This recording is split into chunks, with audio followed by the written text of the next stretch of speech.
안녕하세요. 이제 결혼 3년 차를 맞는 맞벌이 부부입니다. 결혼은 일단 1억씩 해서 반반 결혼을 하기는 했어요.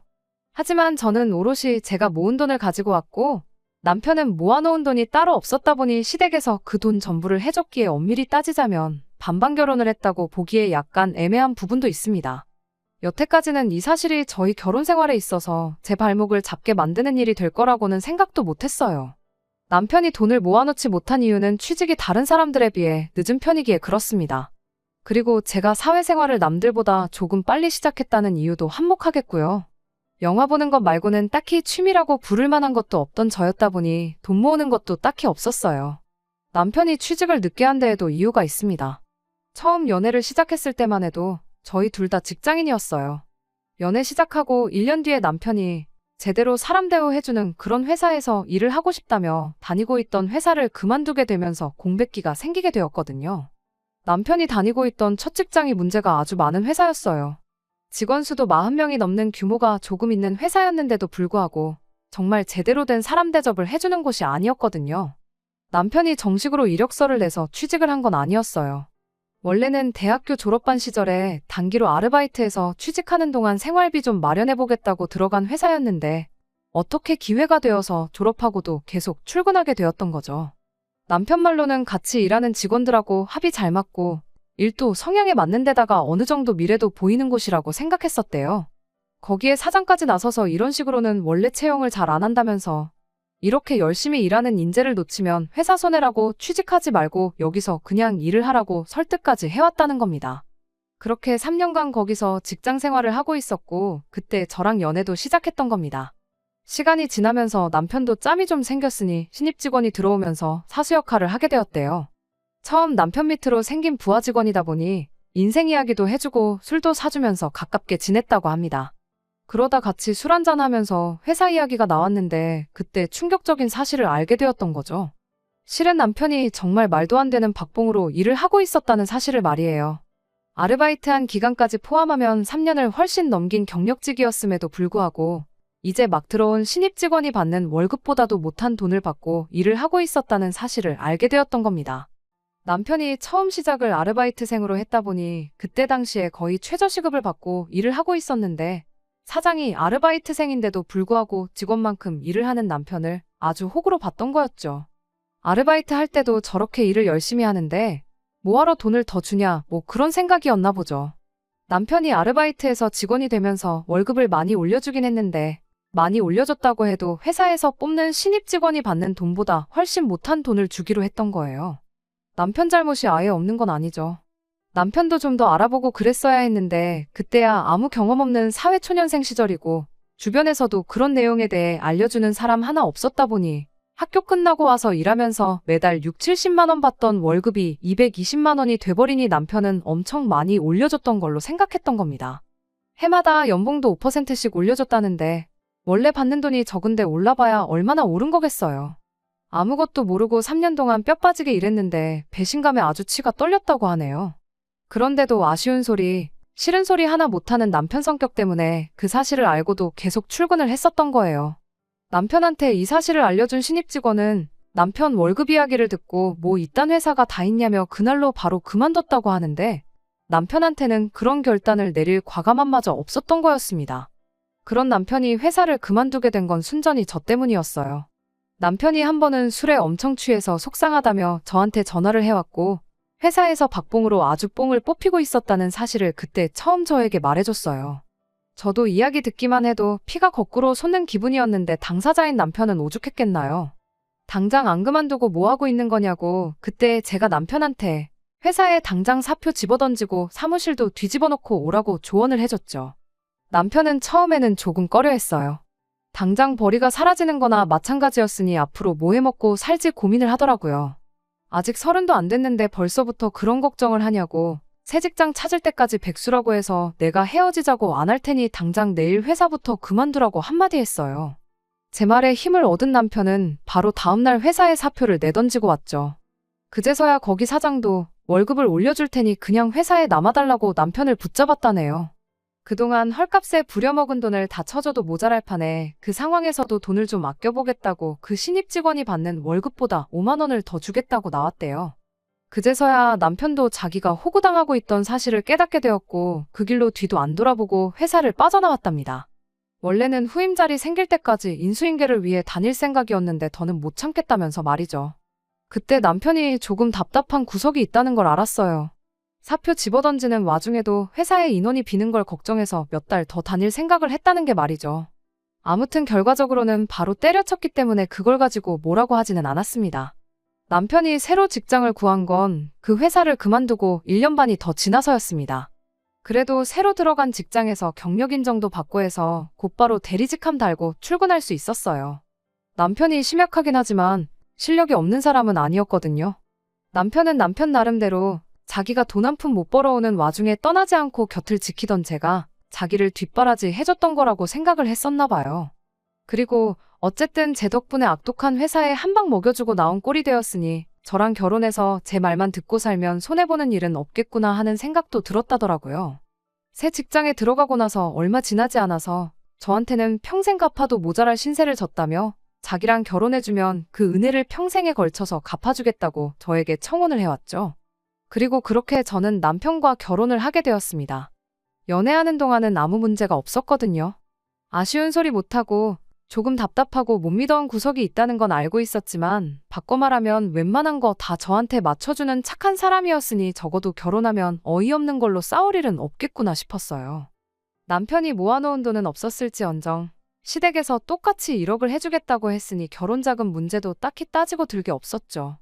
그렇게 제 1억, 시댁돈 1억으로 반반 결혼을 하게 되었습니다. 그 돈으로 빌라 전세 하나 구해 신혼살림 차리고 맞벌이 결혼 생활을 시작했습니다. 연애를 꽤나 길게 한 편이라서 남편에 대해서는 어느 정도 많이 알고 있다고 생각했는데 결혼하고 나니 모르는 것 투성이었어요. 요즘이 옛날처럼 결혼하기 전에 어디 가서 신부 수업 미리 받고 그러지는 않잖아요? 제가 혼자 살면서 기본적인 살림들은 손에 익은 상황이긴 했지만 그렇다고 해서 능숙한 편은 아니었어요. 그래도 평생을 부모님 집에서 살아온 남편보다야 제가 훨씬 더 잘했죠. 맞벌이에는 맞살림 하는 게 당연하다고들 하지만 혼자서 겨우 라면 정도 끓여 먹는 게 할 줄 아는 집안일에 전부인 남편에게 뭐 하나 제대로 맡길 만한 상황은 아니었습니다. 그래서 제가 주도적으로 집안일을 하게 되었죠. 남편은 대신 제가 시키는 것들은 군말 없이 다 했고요. 시부모님도 좋은 분들이라 생각했고 남편도 저에게 잘한다 했으니 행복한 결혼 생활을 하게 될 줄 알았는데 그게 아니었습니다. 남편 위로 신우가 한 명 있는데 처음에는 신우 때문에 결혼 생활이 조금 힘들게 될 수도 있겠다 하는 생각을 했었어요. 팔이 안으로 굽어서 그런 건지 이유는 모르겠지만 신우는 제가 남편보다 한참 모자라다는 생각을 하는 듯 보였고 대놓고 저를 못 살게 굴지는 않았지만 탐탁치 않아 한다는 티를 그렇게 내고 다녔거든요. 저희가 결혼식 올리고 나서 얼마 지나지 않아 집들이를 했어요. 시부모님의 신우네 이렇게만 불렀고 식사 끝나고 커피랑 차 한 잔씩 마시면서 이런저런 이야기를 하다가 시어머니가 우리 온다고 집 청소해놓고 음식해놓고 아주 그러느라 고생했겠다고 저한테 한마디 해주셨어요. 그 말에 남편도 나서서 많이 도와줬다고 힘쓰는 건 남편이 다 도와줘서 별로 힘들지 않았다고 대답했는데 신우가 괜히 트집 잡으면서 한마디 하더라고요. 그깟 집안일 뭐 얼마나 대단한 거 한다고 기어이 남편을 부려먹는다고요. 그 자리에 심해부도 있었는데 자기 얼굴에 침 뱉는 격이라는 걸 몰랐나 봐요. 저도 모르게 신우한테 그럼 심해부님은 형님 집안일 할 때 구경만 하고 하나도 안 도와주시냐고 놀라면서 되물었어요. 모쪽을 주려고 작정하고 그런 게 아니고 정말 저도 모르게 튀어나온 말이었는데 신우가 얼굴이 시뻘개져서 아무 말도 못하고 있었습니다. 아무튼 그 발언을 시작으로 신우가 아주 스위치가 켜져서는 온갖 불만을 이야기하기 시작했어요. 그러다가 튀어나온 말이 우리 집에서 니네 결혼할 때 얼마를 해줬는지나 아냐? 우리 엄마 노후자금 다 털어서 해준 건데 고마워하진 못할 망정 신우 말에 말대꾸를 하고 있느냐 하면서 열을 내기 시작했죠. 시댁에서 많이 도와준 건 사실인데 말씀드렸다시피 저희 반반 결혼했거든요. 신우가 그 사실은 모르나 싶었죠. 결국 신우가 혼자 저렇게 분노를 표출해버리는 바람에 집들이 분위기도 흐지부지 돼서 그대로 다들 집에 돌아가게 되었죠. 모두가 돌아가고 나서야 남편이 저에게 말해주길 누나가 결혼할 때는 집에서 한 푼도 지원 못 받아서 저런다. 부러워서 그러는 거니까 자기가 이해해달라 하면서 설명을 해주기 시작했죠. 저도 그때까지는 경황이 없었을 뿐 아무 생각이 없었는데 상황이 정리되고 나서 곰곰이 생각해보니 뭔가 의아한 점이 한두 군데가 아니더라고요. 일단 결혼지원금 받을 때 그게 시부모님 노후자금이라는 이야기는 그때 당시 아무도 저한테 이야기해 준 적 없는 모르는 사실이었어요. 시부모님이 결혼을 일찍 하셔서 아직도 나이가 많은 편이 아니세요. 저희 결혼했을 때만 해도 아버님이 60대 초반이고 어머님이 50대 후반이셨죠. 시어머니는 평생을 전업주부로 살아오긴 했지만 시아버지가 경제활동을 계속 하고 계시던 상황이기도 했고 저희 앞에서 이따금씩 은퇴 이야기도 꺼내고 하셨던 적도 있었기에 저는 당연히 노후 준비가 다 되어 있다고 생각했었습니다. 그런데 난데없이 저희 결혼할 때 지원해준 돈이 사실은 노후 자금을 털어서 해준 거라는 소리를 들으니 안 좋은 생각이 자꾸 들기 시작했죠. 저희 친정이 저한테 물려줄 만한 재산은 없을지라도 나중에 저한테 아쉬운 소리 하거나 손 벌릴 생각 없으시다며 노후 준비를 완벽하게 끝내놓으신 상황이었거든요. 남편은 계속해서 누나 결혼할 때 집에서 정말 아무것도 못 받았는데 나는 1억이나 받아갔으니 배가 아파서 그러는 거라며 아무 걱정하지 말라는 식으로 말을 했습니다만 뭔가 뒤숭숭한 느낌을 지울 수가 없었습니다. 그리고 역시나 안 좋은 예감은 틀리는 법이 없다더니 그날로부터 3년이 지난 지금에 와서야 남편 입에서 이런 이야기가 나오게 되었네요. 회사에서 급작스럽게 해외 출장일이 잡혀서 4박 5일 동안 집에 들어오지 못한 적이 있어요. 말씀드렸다시피 남편이 집안일이라고 해봐야 제가 시키는 거나 대충 도와줄 줄이나 알지 자발적으로 무언가 하는 성격이 아니거든요. 급하게 잡힌 출장 일정이라 남편 먹을 밥이라고 미리 5일치 밥을 준비해 놓을 시간도 부족했어요. 제가 미리 밥을 준비해 놓는다고 한들 당장 하루 이틀치 말고는 나머지는 얼려놓아야 했을 텐데 남편 성격에 데워 먹는 게 귀찮다고 손도 대지 않을 게 뻔했거든요. 길게 집을 비우는 게 처음이었다 보니 차라리 남편한테 시댁에 가 있으라고 했어요. 괜히 배달 음식만 주구장창 사 먹거나 라면이나 끓여 먹을 게 뻔해 보여서 그렇게 한 거였죠. 시어머니한테는 따로 연락드려서 20만 원 보내드렸고 저 가 있는 동안 오랜만에 아들하고 오붓한 시간 보내시라고도 말씀도 잘 드리고 그렇게 출장을 떠나게 되었습니다. 그리고 출장 다녀왔더니 남편은 저한테 잘 다녀왔냐느니 고생했다느니 하는 말은 한마디 없었고 은근슬쩍 계속 시부모님 이야기를 꺼내기 시작했습니다. 아버지 등이 평소보다 더 굽어 보인다느니 어쩐다느니 어머님 눈이 안 좋아지셨는지 소금이랑 설탕도 구분을 못하셔서 하루는 설탕국을 먹었다느니 하면서 말이죠. 그러면서 자기가 집안의 장남으로서 부모님이 너무 걱정이 돼서 두고 볼 수가 없다는 식으로 혼자서 쉬지도 않고 계속 중얼거리더라고요. 혼잣말 하는 것처럼 중얼거렸지만 집에 남편하고 저 둘밖에 없는데 누가 봐도 저 들으라고 하는 소리였어요. 듣다 못한 제가 나한테 무슨 이야기가 하고 싶어서 그렇게 혼잣말을 중얼거리느냐고 단도직입적으로 물어봤죠. 그랬더니 그제서야 본론을 꺼내기 시작했어요.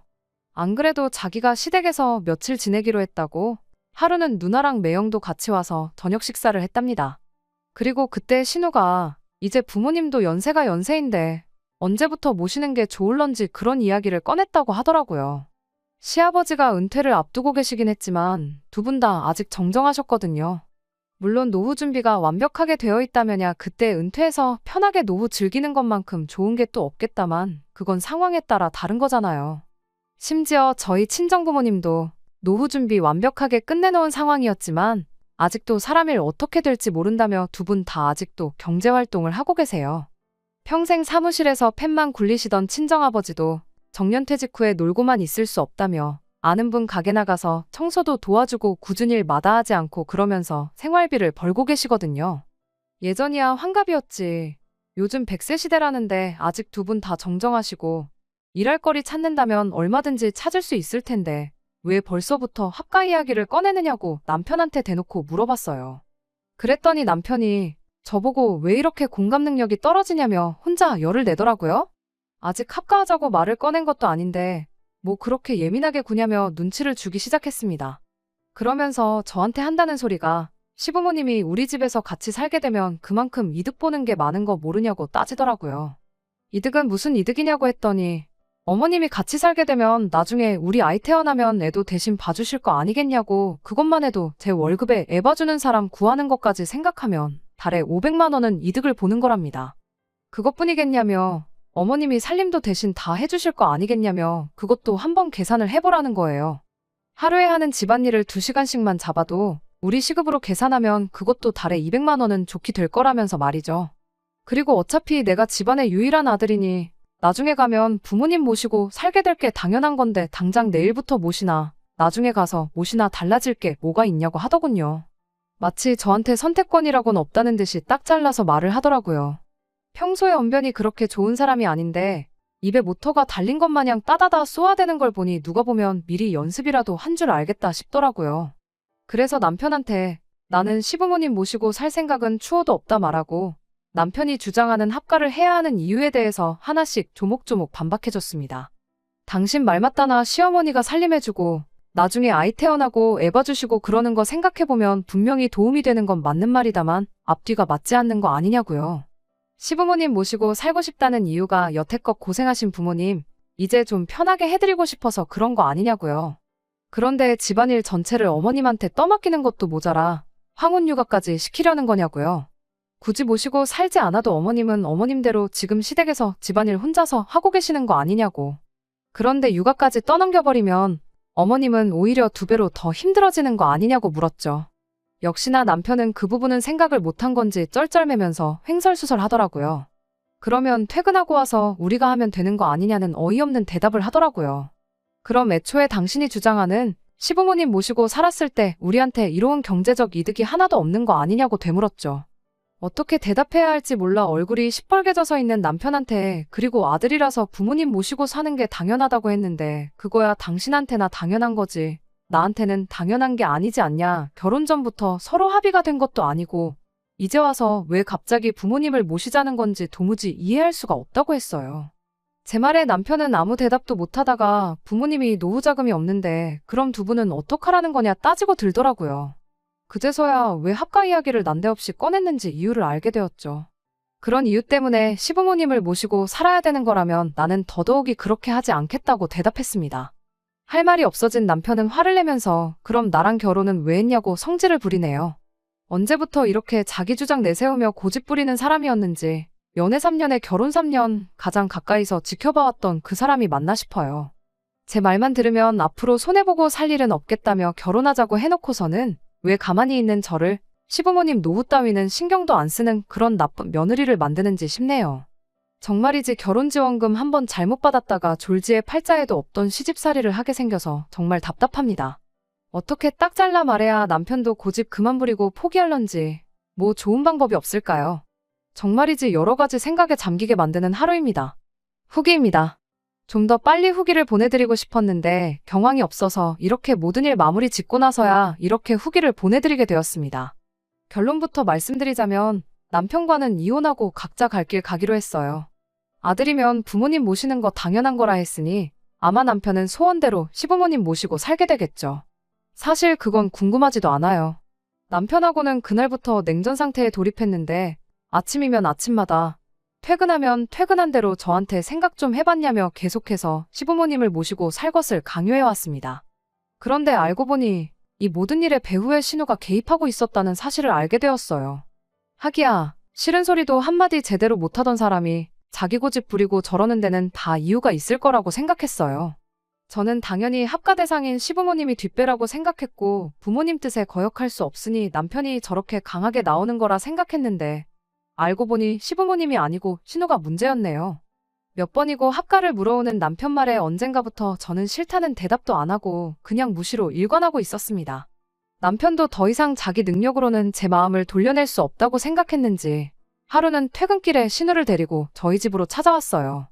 남편 입에서 나온 게 다 신우 머리에서 나온 이야기였을 테니 신우라고 뭐 별게 있었겠나요. 드라마 재방송하듯이 남편이 했던 말 그대로 이야기를 꺼내더군요. 시부모님 노후자금으로 결혼했으면 당연히 모시고 살아야 하는 거 몰랐냐고요. 이 상황에 손이신우라고 해서 예의 차리고 그럴 생각도 없어서 저도 말하는 것마다 따박따박 제 할 말을 다 했습니다. 반반 결혼했는데 그 돈이 시부모님 노후자금이건 빚을 내서 해준 거건 무슨 상관이냐고요. 막말로 사실 내가 결혼할 때 가지고 온 돈도 내 돈이 아니고 친정부모님 노후자금이었다고 우기면 어떻게 할 거냐고 따져물었죠. 그러면 저도 친정부모님 노후자금으로 결혼한 게 되는 거니 당장 내일부터 친정부모님도 이 집으로 모셔오면 되는 거냐고요. 신우는 말로는 안 되겠으니 억지를 부리더라고요. 출가회인 이야기를 꺼내면서 친정보다 시댁이 먼저라는 소리를 꺼내더군요. 자기도 따지고 보면 며느리면서 출가회인 이야기가 하고 싶나 싶더라니까요. 그래서 저도 출가회인이면 출가회인답게 친정일에 신경 끄고 형님이나 알아서 잘하라고 했어요. 당장 형님도 시부모님 모시고 사는 것도 아니면서 무슨 자격으로 남의 집 일에 감나라 배나라 하고 있냐고요. 그제서야 신우도 억지 부린다고 제가 호락호락 넘어갈 사람이 아니라는 걸 깨달았는지 조건을 걸어오면서 회유를 시작하더라고요. 그리고 이 합가 사태가 이렇게 갑작스럽게 그것도 신우의 주도하에 일어나게 된 진짜 이유를 알게 되었습니다. 시부모님이 살고 계신 빌라가 요즘 시세로 2억 정도 한다고 하더라고요. 그리고 자기는 저희 결혼할 때 남편이 지원받은 만큼 꼭 받아야 적성이 풀리겠답니다. 그러면서 조건을 제시하길 시부모님 집을 팔아서 그 돈을 정확하게 반반씩 나누자고 하더라고요. 그러면 저도 1억이 생기는 거니 손해는 아니라면서요. 하지만 여기에는 큰 함정이 있었죠. 속이 뻔히 보여서 함정이라고 할 것도 없어요. 시부모님 집을 팔면 시부모님은 어디 가서 사느냐 따져 물으니 당연히 니네가 모시고 살아야지 이러고 있더라고요. 고작 1억 받자고 제가 앞으로 못해도 30년 평생을 시부모님 모시고 살겠다고 하겠냐 물으니 저보고 피도 눈물도 없는 년이라며 그럼 우리 엄마 아빠 길바닥에 노숙이라도 하라는 거냐며 욕짓거리를 쏟아붓더라고요. 그렇게 부모님 노후 자금 걱정하는 딸이 정작 뒤에서 하는 짓이라곤 멀쩡히 잘 살고 있는 집 팔아 그 돈 꿀꺽하고 동생한테 오갈곳없는 부모님을 떠넘기는 거냐고 피도 눈물도 없는 게 대체 누구냐고 되받아쳐줬네요. 자기도 말문이 막혔는지 혼자 부들부들대면서 악을 쓰다가 그럼 부모님 노후 자금이나 뱉어내라고 엄포를 놓길래 반반 결혼한다고 받은 돈을 내가 왜 뱉어내야 되냐고 그렇게 효녀 노릇이 하고 싶으면 여기서 이럴 게 아니고 시부모님 모시고 외식이나 다녀오라 한마디 해주고 저는 방으로 들어가 버렸습니다. 아예 상대를 안 해주니 신우 혼자 길길이 날뛰다가 결국 포기하고 돌아가더라고요. 그 와중에도 차비 쓰기가 싫었는지 남편 보고 태워다 달라더군요. 남편은 거기서 속도 없이 신우를 집까지 데려다주고 왔습니다. 이걸로 끝났더라면 이혼까지는 안 했을 텐데 차 안에서 신우한테 무슨 소리를 듣고 온 건지 집에 돌아온 남편이 다짜고짜 오냐오냐 해줬더니 시댁 무서운 줄 모르고 가장인 나도 우습게 보는 거냐며 2차전을 시작하는 겁니다. 이쯤 되니까 돌이킬 수 없는 데까지 왔구나 하는 생각이 들었습니다. 남편을 설득해놓으면 신우가 와서 저러고 신우의 말을 무시하면 남편이 와서 저러는데 모르긴 몰라도 이게 앞으로 펼쳐질 제 결혼 생활이라는 게 안 봐도 뻔하더라고요. 이미 저는 시부모님 사정이 어떻게 되었든 간에 길바닥에 내몰면 내몰았지. 모시고 살 생각은 추호도 없는 그런 사람이 되어 있는데 여기서 제가 뭘 더 어떻게 해야 하나 싶어서 그 자리에서 포기해버렸어요. 남편한테 원하는 대로 신우한테 결혼할 때 받은 돈도 돌려주고 시부모님도 모시고 살라고 한마디 해줬죠. 분위기 파악을 못하는 건지 남편은 제가 이제서야 자기 말을 듣는 건 줄 알고 입이 귀에 걸려서 웃더라고요. 언제쯤 오시라고 하면 되겠냐, 방은 어떤 방을 정리하면 되겠냐 혼자 들떠서 신이 나 있더라고요. 아무 때고 당신 원할 때 하면 되고 안방을 들여도 되니 알아서 하라고 했습니다. 그리고 저는 방에 들어가서 제 짐을 꺼내기 시작했죠. 남편은 내일 당장 모시는 거 아니니 천천히 하라고 아직도 착각을 하고 있더라고요. 그 길로 남편한테 나는 일단 친정에 가 있을 테니 서류 준비되는 대로 만나서 재산 분할은 어떻게 할 건지 정확하게 정산 한번 해보자고 했습니다. 반반 결혼했고 똑같이 맞벌이 했으니까 정확하게 절반 나눌 거고 정확한 정산은 나중에 날 잡아서 한 번에 하자고 말했습니다. 그제서야 제가 무슨 말을 한 건지 눈치를 챈 남편이 그게 무슨 소리냐며 얼굴이 죽상이 되더라고요. 나는 시부모님 모시고 살 생각이 없고 그렇다고 당장 당신 누나가 되었든 당신 부모님이 되었던 간에 내 피 같은 돈 1억을 넘겨줄 생각도 없으니 내가 빠져주는 거라고요. 나만 빠져주면 우리 돈 1억이 아니라 네 돈 1억을 부모님한테 돌려드릴 수 있는 거 아니냐. 그러니까 이혼하고 그걸 신우랑 공평하게 나눠갔던 그 길로 부모님 모시고 살면서 아들로 태어난 도리를 하던 그때부터는 당신 좋은 대로 하면 되겠다고 말이죠.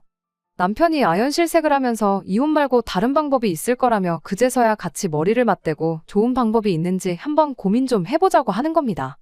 그래서 어디 한번 지금 이 상황에 이혼보다 더 좋은 방법이 있는지 지금 당장 말해보라 그랬어요. 시간 넉넉히 줄 테니까 천천히 생각해보라고 말이죠. 신우랑 한통속이라 저러는 거지. 남편도 합가를 하던가 생돈을 날려야 하는 말도 안 되는 양자택일을 강요받고 있다는 사실을 알고는 있던 건지 아무 말도 못하더라고요. 결국 좋은 방법이라고 내놓은 아이디어가 어차피 우리 맞벌이 하고 있고 아이도 없으니 경제적으로 어려울 게 없지 않냐면서 앞으로 매달 100만 원씩 신우한테 보내주잡니다. 그러면 4년이면 5천만 원이지 않냐고. 그렇게 하면 시부모님도 모실 필요 없고 따지고 보면 누나도 똑같이 5천씩 받은 꼴이 되는 거니 더 아무 말 없지 않겠냐면서요. 당신 지금 누나한테 돈을 주고 싶은 거냐? 시부모님 모시고 싶다고 한 거 아니었냐고 반문했더니 아무 대답도 못하고 멍하니 저만 쳐다보고 있길래 그냥 그 길로 짐 싸서 친정으로 향했습니다. 다음 날이 돼서 남편도 아니고 신우도 아닌 시어머니한테 전화가 왔어요. 모르는 척 하는 건지 진짜 모르는 건지는 모르겠지만 이 상황이 시부모님과 상의가 되었던 게 아니라는 걸 알게 되었습니다. 하기야 남편하고 신우가 말하는 꼴을 보니 시부모님 모시고 사는 게 문제가 아니라 돈이 문제였던 거였으니 그럴만도 하겠다 예상은 하고 있었죠. 시어머니는 저한테 사과를 먼저 해왔어요.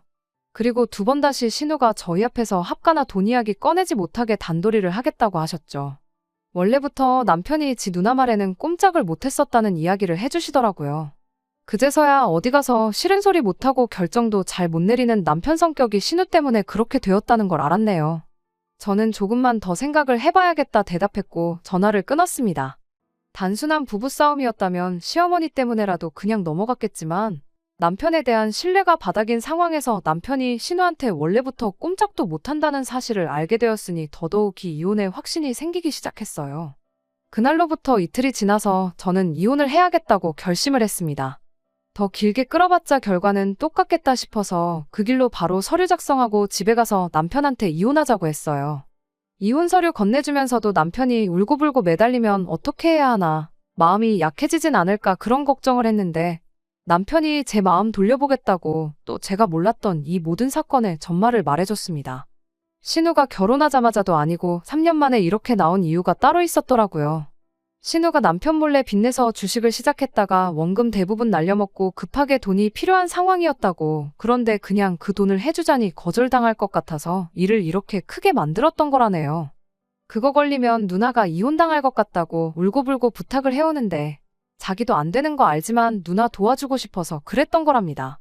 하지만 이젠 당장 누나가 이혼을 당하던 말던 손절해버리고 우리 미래만 위해서 살겠다고 말해오는데 긴 말할 것 없고 빨리 이혼 서류에 도장이나 찍어달라고 했습니다.